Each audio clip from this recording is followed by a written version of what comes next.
Olá, este é o Poder 360 Entrevista. Estamos aqui no estúdio com Marcos Camargo, presidente da Associação Nacional dos Peritos Federais. Tudo bem, Camargo? Tudo bem, obrigado pelo convite. A gente hoje vai falar sobre vários assuntos que a perícia trata. Perícia como auxiliar, como elemento em determinados momentos principais da investigação. Então, nesse momento no Brasil, a gente está discutindo muito casos que envolvem perícias diretas, como o caso Marielle, como o caso das fake news, as manchas de óleo no Nordeste. Queria perguntar para você, Marco, a perícia hoje criminal, ela é bem tratada no Brasil, vamos dizer assim? A gente consegue ter nas investigações uma excelência na questão pericial? Bom, no Brasil nós temos os peritos da esfera estadual, onde cada estado tem os seus institutos de criminalística, e no âmbito da União nós temos os peritos federais, que estão vinculados à Polícia Federal. Entre os estados há algumas diferenças, estados mais estruturados, estados com menos estrutura, mas no âmbito federal, de uma maneira geral, os peritos criminais federais, eles têm sim uma boa estrutura de trabalho, a gente tem recursos tecnológicos, nós temos recursos humanos e materiais de excelente qualidade. Agora, trabalhamos com tecnologia, né? Tecnologia, ela nunca para de se desenvolver. Então é fundamental que os investimentos sejam constantes, que a capacitação seja constante para que a gente não fique atrasado no tempo, né? Então hoje nós temos uma boa estrutura, mas é importante sempre ficar atento a isso para que a gente sempre se mantenha atualizado. No caso das fake news, por exemplo, o debate na eleição de 2018, a gente sabia já o que estava para acontecer em relação às fake news e, de certa forma, uma das críticas é de que o TSE se preparou e trabalhou muito mal essa questão das fake news. Da parte do Estado e da parte do Estado policial, no sentido de ter investigação sobre fake news, a gente hoje está preparado para essas investigações quando a gente pensa que fake news é um crime que em determinado momento pode influenciar na própria democracia de um país? A questão das fake news ela ficou muito patente no pleito eleitoral. É uma temática de difícil abordagem. Eu acho que o ponto principal da fake news é a conscientização da população. Eu acho que esse é o primeiro ponto. As pessoas têm que se educar em relação a fake news. Não divulgar a mensagem sem consultar a fonte, sem checar a origem, desconfiar de temas muito polêmicos ou mirabolantes, enfim. Então acho que o primeiro ponto depende da sociedade. Se a sociedade não se conscientizar, é sempre difícil para o poder público fazer a contenção disso. Mas naquilo que compete ao poder público, naquilo que compete à perícia criminal, a gente procura, evidentemente, a partir do momento que se caracteriza uma fake news, envidar os esforços tecnológicos para tentar identificar a origem dessas matérias, se houve pagamento ou não, quer dizer, se foi intencional do ponto de vista comercial da coisa. Agora, evidentemente, essa possibilidade do anonimato, né, de muitas pessoas que fazem a fake news é que também é um dificultador que a gente tem, no sentido de que você tem um volume muito grande de mensagens e que, obviamente, gera muito esforço para que a gente possa apurar todos os casos a fundo, né? Então, essas são algumas dificuldades que a gente tem, mas do ponto de vista tecnológico é possível sim fazer, tanto em termos materiais quanto humanos. Um dos casos mais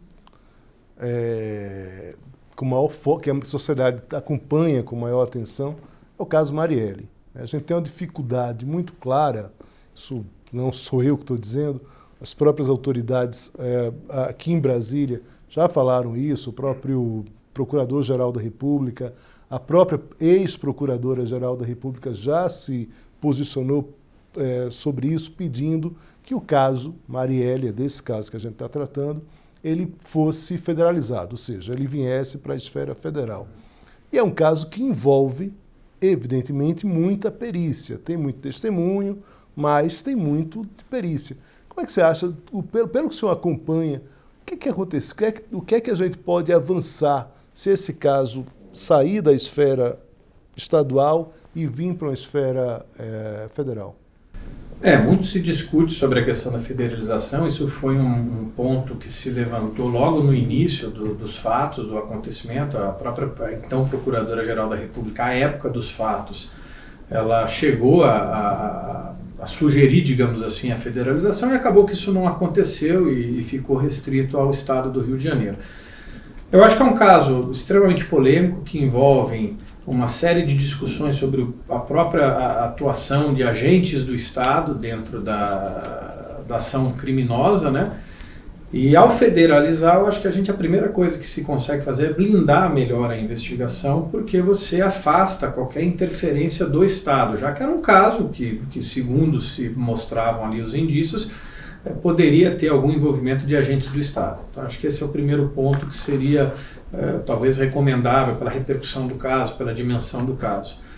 Em termos de estrutura pericial, a Perícia Criminal Federal tem, obviamente, toda a estrutura para dar conta de uma série de questões envolvendo, seja na parte de balística, na parte de local, na parte própria de audiovisual, de eletrônicos. Mas nesse quesito, os peritos criminais do Estado do Rio de Janeiro também têm sua expertise, também podem atuar. Acho que a federalização seria mais também, sobretudo num sentido de dar uma blindagem, uma tranquilidade maior para que as investigações possam ocorrer sem nenhum tipo de suspeição ou de ilações que possam vir durante o processo e que possam eventualmente macular ou enfim, ou interferir no andamento da própria investigação. A gente teve no Rio de Janeiro o mesmo caso de alguns profissionais ali que foram afastados, uma série de discussões. Acho que talvez na federalização a gente conseguisse evitar todas essas questões que ocorreram durante durante a investigação essa que inclusive está em andamento ainda, né? Outro caso recente e que ainda continua, a gente ainda tem ali algumas manchas, alguns fragmentos aparecendo, é esse caso das manchas de óleo que apareceram nas praias nordestinas. A investigação da Polícia Federal até o momento aponta para um navio de bandeira grega e foi feita com base em uma série de informações, mas uma das principais informações são imagens de satélites que mostram o momento exato que o navio teria despejado uma quantidade de óleo no litoral, quer dizer, no mar, que acabou vindo para o litoral brasileiro.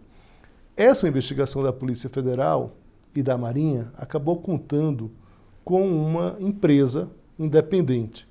É comum nesses casos? Vocês acham que é razoável? A gente de fato precisa, num caso específico, muito específico como esse, contar com atores, com atores que não estejam necessariamente ligados ao Estado em relação à investigação?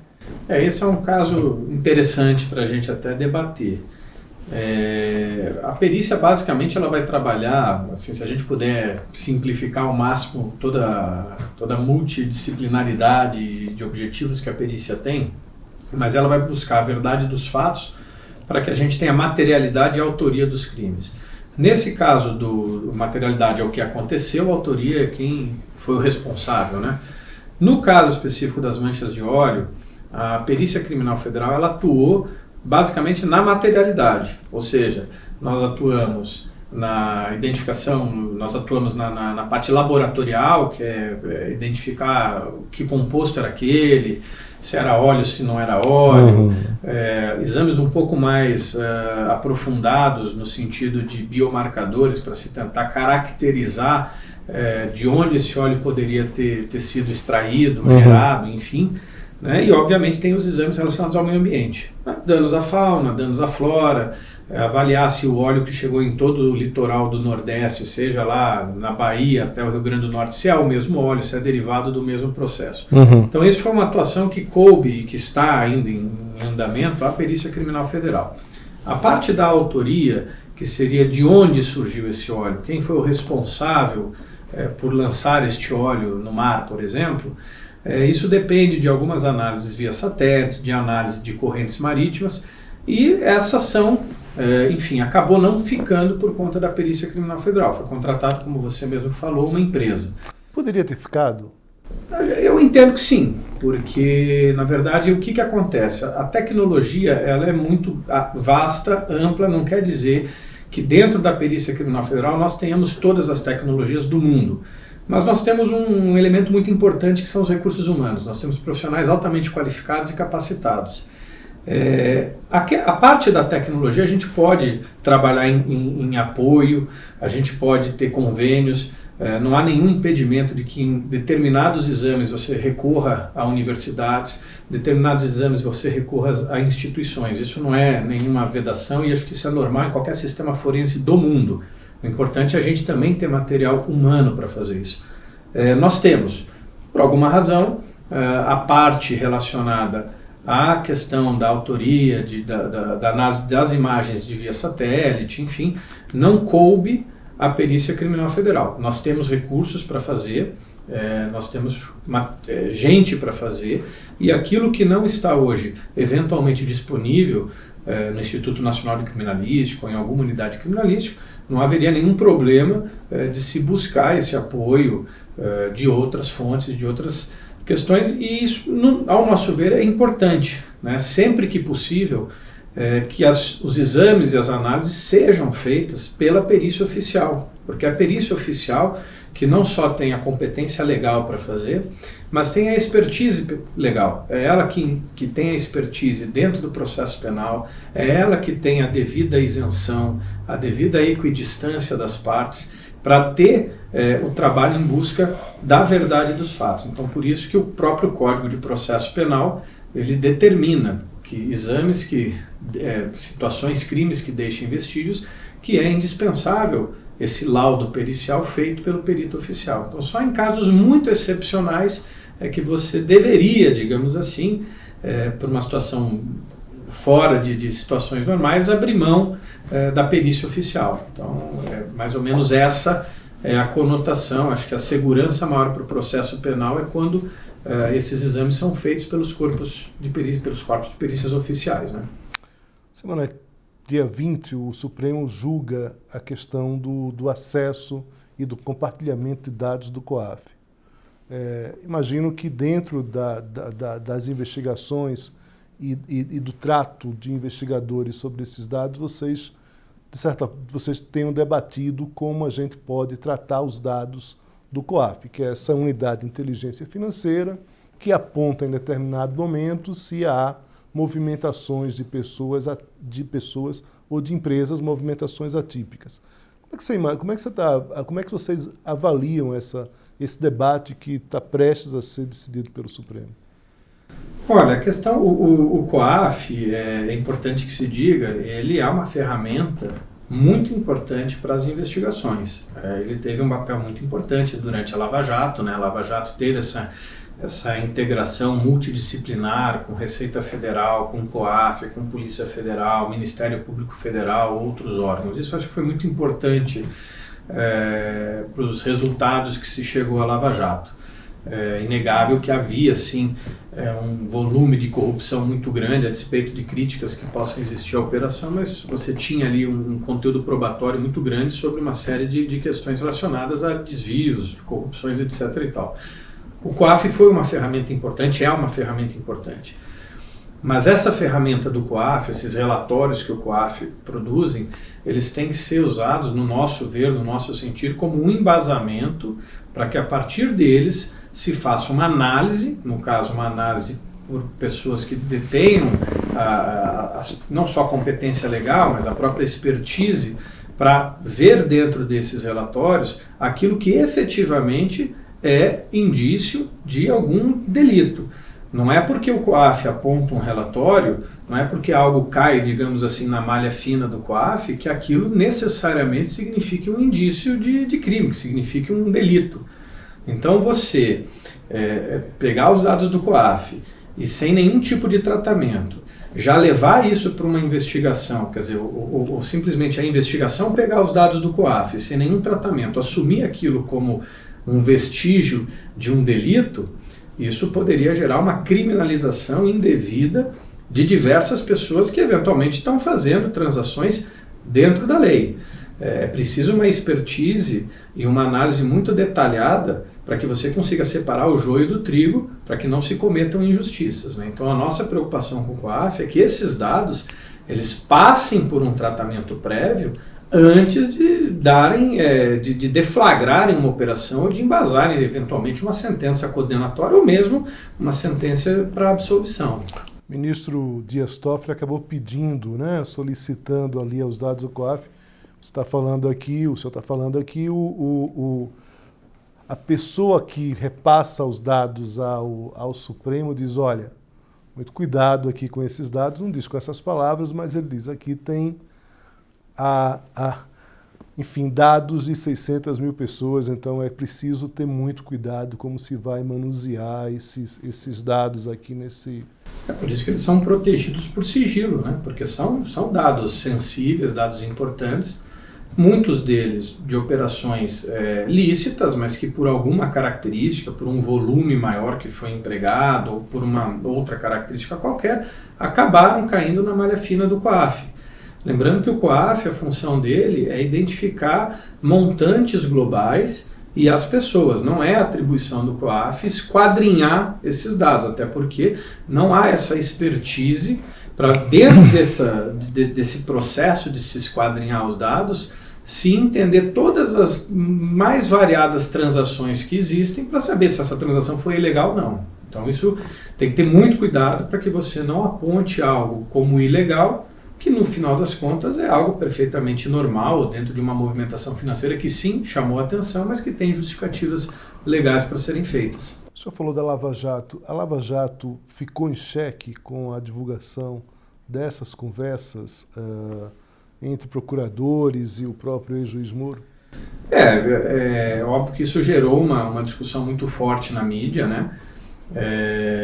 No nosso entendimento, até por termos trabalhado na operação na parte de produção de provas, pela expertise que nós temos, pela isenção tradicional que a perícia criminal tem, nós entendemos que existem discussões que entram na Lava Jato que se referem a procedimentos. Acho que são discussões jurídicas que vão ocorrer e que fica a cargo dos juristas, né? Se está certo, se está errado, se deveria haver uma aproximação grande do magistrado com uma das partes, que seria o Ministério Público, se isso se é dada essa mesma liberdade para a defesa. Isso é uma discussão jurídica, faz parte da formalidade do processo, acho que tem a sua pertinência de ser discutida. Agora, naquilo que são as matérias relacionadas a conteúdo probatório, a operação como um todo está lastreada num forte conteúdo probatório, e é um conteúdo probatório com base científica, não é um conteúdo probatório necessariamente com base em testemunhos ou somente em delações. Existe uma base científica muito grande por trás dessas operações que formaram um arcabouço probatório grande, que sustentaram essa operação, não só na primeira instância, em segunda instância, em tribunais superiores. Então, nesse contexto, eu acho que não interfere em nada no que a operação fez. Agora, nas questões formais e procedimentais, aí tem essas discussões que ficam a cargo dos juristas, né? Marco, em relação a como a gente pode avançar, como o Brasil pode avançar e estimular a área as perícias, o que é que a gente está faltando do ponto de vista jurídico ou mesmo material em relação a que a sociedade se sinta um pouco mais tranquila em relação a uma investigação efetiva, que se chegue ao fim, que se mostre um culpado? A gente tem no Brasil uma necessidade de melhorar a nossa conclusão, né? Ou seja, a gente precisa solucionar mais os crimes, principalmente crimes relacionados a homicídios, a violência sexual, as dificuldades que se existe de condenação na questão do colarinho branco. Então tudo isso passa por uma série de questões. Uma das questões que obviamente existem e que permeiam isso é a baixa resolução de crimes. Então você tem homicídios que não tem solução, que não se chega à autoria, né? E obviamente que Um dos pontos que a gente precisa desenvolver cada vez mais, e isso tem que entrar na cultura da segurança pública, é o investimento em ciência. A gente, quando fala de segurança pública, as pessoas, quando falam de segurança pública, elas focam muito na questão do direito, dos juristas, e que são importantes. Nós precisamos, sem prejuízo da importância da discussão das leis em si, a gente precisa discutir a aplicação científica dentro da segurança pública para a solução de crimes. Né? A ciência está aí para ajudar com banco de perfis genéticos, com diversos outros bancos de dados, com análises científicas, com a parte de informática, com desenvolvimento de softwares, não só para prevenir crimes, mas também para elucidá-los. Então nós precisamos investir em pessoal capacitado cada vez mais, em capacitação, em recursos, enfim, são áreas que a gente precisa desenvolver cada vez mais. Isso passa, obviamente, pela perícia criminal. É preciso que a perícia criminal fique cada vez mais blindada para que continue trabalhando com isenção, com imparcialidade, com autonomia, né, para que a gente possa ter o melhor uso da ciência, né, na aplicação da resolução de crimes. É o que a gente sempre diz, né? Não é o aumento da pena que necessariamente vai impedir um crime. O criminoso, muitas vezes, ele não está preocupado se a pena é de 5 anos ou de 10 anos. O que ele está preocupado é em não ser pego. Né? Então a gente tem que investir em técnicas, e eu acho que aí a polícia científica ela ganha cada vez mais força para que a gente possa solucionar crime. Se eu não soluciono o crime, tanto faz ser 10 anos, 15 anos, 80 anos. Parece que os políticos brasileiros não trabalham muito com essa tese, não. Eles acham que o Estado tem que cada vez mais punir, porque punindo o criminoso ele não cometeria o crime. Você está me dizendo justamente o contrário. A gente sabe que existem várias razões que podem levar uma pessoa a cometer um crime, existem questões sociais, mas um dos pontos fortes também que levam a isso é a questão da certeza da impunidade. Essa certeza da impunidade, então, você aumentar a pena de uma pessoa, a gente pode discutir sim aumento de penas para alguns casos, pode sim, é válido uma discussão como, vamos aumentar a pena de 30 anos para 40 anos, eu não digo que isso não seja válido. Até porque tem gente que pega, evidentemente, e precisa cumprir a pena. Tem pessoas que pegam aí 100 anos de prisão e vão cumprir no máximo 30 e vão sair às vezes muito antes disso. Então acho que a gente pode sim discutir processos e procedimentos que podem elevar a pena, ser mais criterioso com regimes de progressão ou para determinados tipos de crime, mas atribuir a solução da criminalidade ao aumento da pena, isso é de um simplismo muito grande, né? Quer dizer, a gente tem que, na verdade, resolver crime. Se não resolver crime, não adianta. Os crimes vão continuar acontecendo reiteradamente e a gente vai ficar nessa situação de insegurança pública constante, né? Este é o Poder 360 Entrevista. Queria agradecer ao Camargo, queria agradecer a sua audiência. Até a próxima.